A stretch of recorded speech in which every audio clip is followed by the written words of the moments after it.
Good morning, everyone. It's Lonnie, and we're back in the shed. And y'all know what time it is. It's time to pull eBay orders for stuff that sold yesterday. Yesterday was a little bit slower sales day that I've been used to lately, but we have some stuff going out. So let's see what we got. First thing is a Batmobile tumbler that's supposed to be on Pop A shelf. Let's see. Batmobile tumbler. I didn't even look at a picture of it. I think this is it right here, actually. Yep. Batmobile tumbler by, this is like a import type thing or something. Sci-Fi Revoltech. Kyoto. That's what the manufacturer is. Anyways, I got $24.99 plus shipping on top for that. Okay, next up is a viewer sale. It's on the Pop B shelf here. And it is this Batmobile. This is really cool. This is a pretty large size die-cast model that you build, made by Johnny Lightning. I got $17.99 plus shipping on top for this. This is going out to Daniel. Thanks so much, Daniel. I really appreciate the business. All right, I sold some comic books, which means I need to move this. It should be in this box right here. Yep, here they are. It's all of these Archie comics. Archie, Betty, Veronica. Anyway, this is a pretty decent sized stack of vintage Archie comic books that I got $24.99 plus shipping on top for this whole stack. Okay, next up is a Batman Pop A shelf. This guy right here. This Dark Knight Rises Metacom figure here. It's not new, but it has the box and stuff. $17.99 plus shipping on top. This is going out to Pamela. So Pamela, thank you so much. Really appreciate it. Hope you like the figure here. Our last thing on main account is a deck of cards, Lost in Space. I got $4.99 plus shipping on top for these. All right, that is everything going out today. Pretty light shipping day, huh? So I'll make the most of that. Well, I'm gonna get plenty of stuff listed every day anyways. But today is probably gonna be a higher item count day, but a lower total day. Although I definitely want to get over the 334. The way I kind of look at it, if I need 334 a day to hit my $32,000 goal by December 1st, then for now I want to be hitting over 334 most days if I can. Especially Wednesday and Thursday are usually my stronger list. Actually, Tuesday, Wednesday, Thursday should always be stronger listing days for me, although last week they weren't. All right, I'm back from the post office, and I gave up on the Goodwill for, I haven't been in a long time. A couple reasons. Reason one, I have a lot of my, a lot of good inventory anyway, so I don't really need them.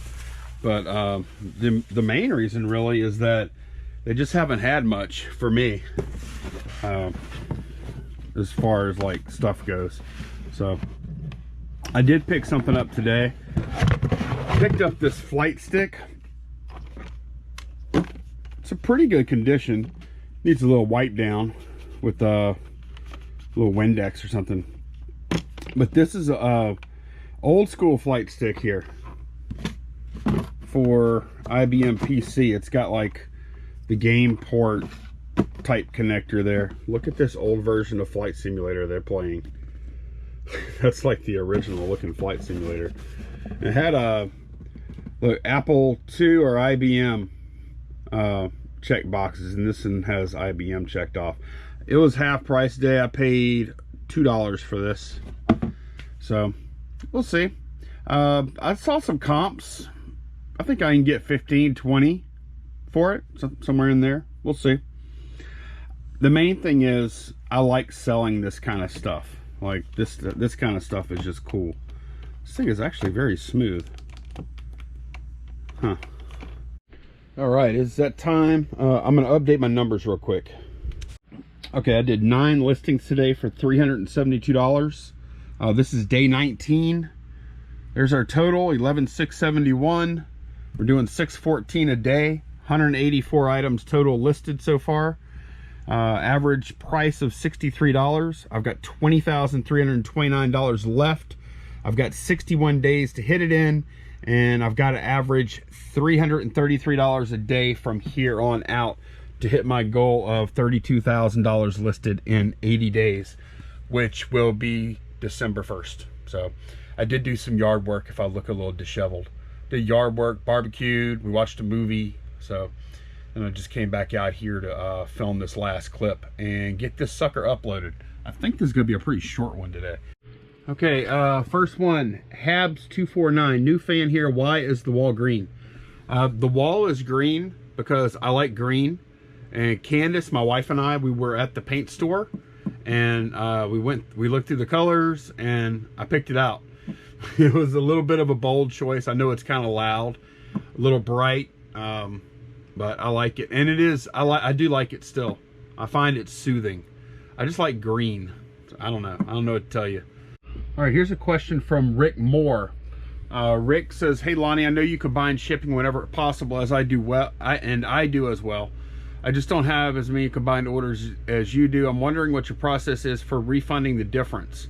I looked through eBay and didn't see a good way since the buyer already paid. What I do is send the buyer a message telling them what the refund is, and then I send them the money in PayPal, sending money to a friend. I sure don't want to get in trouble with eBay, so just wondering how you do it. Okay, Rick, so I don't think the way you're doing it is the best way, because eBay doesn't have knowledge of that refund. So in other words, like let's say you sell me this cup for $30, and this cup and this action figure for say a total of $30 plus, I don't know, $15 shipping. You want to send me $5 back for combined shipping. Well, later on, I'm like, you know what? I'm going to return this. And you sent me $5 via like friends and family for the shipping refund.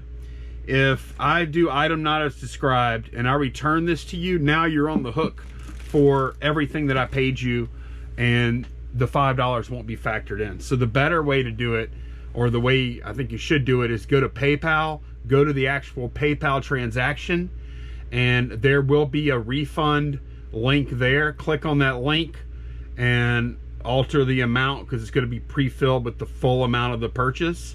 Alter it to how much you want to send back. And a lot of times what I'll do is I'll take into account that I'm not going to get the final value fees back, and you know, anything else. Like I don't always refund all of the shipping difference. A lot of times I'll keep a little back to cover fees, because you're not going to get eBay fees back on whatever you're sending back to them. So yeah, make sure you do it on the actual transaction page, because that way if something comes up later and they do refund or return it or whatever, then the amount that you are already refunded, you won't have to refund again, if that makes sense. So yeah, do it that way. You won't get in trouble with eBay for that. That's the only way I know how to do it. The other way would be to cancel the transaction, which gets messy, and then bundle the things together, or I don't know. It just gets to be a mess. I wouldn't do it that way. I would just refund via PayPal, keeping any fees back that you had to pay. All right, Damon Rourke says, I'm lacking inventory. Garage sales are ending due to the season. Where should I source? Estate sales, because people are always dying. So that's not seasonal, and it's not outdoors, it's in houses. So if you're not already sourcing estate sales, the winter time might be a good time to start. So that's one of my favorite places to source. Now it's feast or famine. Like some of them I go to, I can't find anything, but yeah, go check out estate sales if you aren't already doing that. Okay, this is a question from Pittsburgh. That's Anthony at Pittsburgh. Hey Anthony, how long into full-time reselling did it take you to consistently get good inventory like you seem to always have? Would you contribute it to better opportunities, being more seasoned as a picker, or both? So I think the longer you do it, as long as you talk to people and put yourself out there and let them know that you're a buyer, whenever you're out there at garage sales or estate sales or wherever you're at, or like in your case, you're on YouTube, you know, as your channel grows and you get more viewership, you may even have people reach out to you. You live in a pretty big metropolitan area. So the longer you do this, the more you just see opportunities come up. And you just need to seize those opportunities when they come along. And, you know, sometimes it feels like you're getting lucky, but you have to put yourself in position to get lucky. So, yeah, I don't know. I attribute it to just putting in the time, putting in the miles, hitting garage sales, talking a lot. You know, I yap a lot at garage sales, and, you know, stuff comes up sometimes. So, yeah. And YouTube, I attribute a lot of it to YouTube too. I've had quite a few good buys because of YouTube, which you're doing also. So, yeah, I mean, I think, like, if you look at like some of the real old school pickers, like if you look at somebody like Pete Craigslist Hunter, yeah, he does garage sales, and yeah, he does thrift stores, and he has stuff coming in the door, but he also has a lot of contacts with people that he has done business with a lot of times before. So he has opportunity, and I think that's just come from doing business in the past. And then these contacts just kind of stack up. I think after you've been doing it so many years, I think it's just natural that it will become easier and easier and easier to source. I think it should anyway, and I think we should be, you know, be getting better inventory all the time, or trending upwards anyways. That's the idea. So good question, man. Okay, we'll do Judy Dawson here. Hello, if you keep selling like this, you're going to have to buy more inventory before December, just so people can buy Christmas presents off you. Yeah, I agree, Judy. I am going to have, as a matter of fact, I'm going to hit, I mean, I still have inventory I need to list, but I'm going to start hitting yard sales and estate sales again, starting this weekend. I'm not going to be looking to buy everything under the sun, but I'm going to be looking to buy some good stuff, because yeah, I don't think I can list all the way up till October 1st unless I do replenish some more inventory. I'm going to try and get good stuff though, so it's a good point. All right, one more question from Mike Camillo. What do you do when you're at a garage sale and you ask a price on something and the person tells you it sells on eBay for X amount, so they'll just get rid of the fees? Do you bother negotiating with people like this that know too much? That's pretty funny. They know too much. It is difficult to negotiate with someone like that. It depends. At garage sales, you see a sign like that and it's like early in the morning, then I'll just say I don't think you're gonna have much of a chance. I've found that you don't really have a shot because they haven't had time to go through those disappointing times where all these people walk up, look at it, keep walking, walk up, look at it, keep on walking. Later in the day, like you get like around 11 a.m., they've been seeing all these people walk, look at it, shake their head, and walk off. And you stroll up, and at this point, they're probably pretty certain that they were wrong. Their strategy was incorrect. eBay and Driveway are two different prices. They probably figured it out by then, and they're probably willing to deal. So I think with somebody like that knows too much, if they actually do want to sell the item, I don't think they're going to be motivated early. I think you got to catch them late. And if it's something like really worth it, then maybe you roll back, you know, maybe you swing back by if it's convenient, and take another stab at it later on in the day. That's the best I can tell you. But yeah, I mean, the more we'll do better at yard sales with people.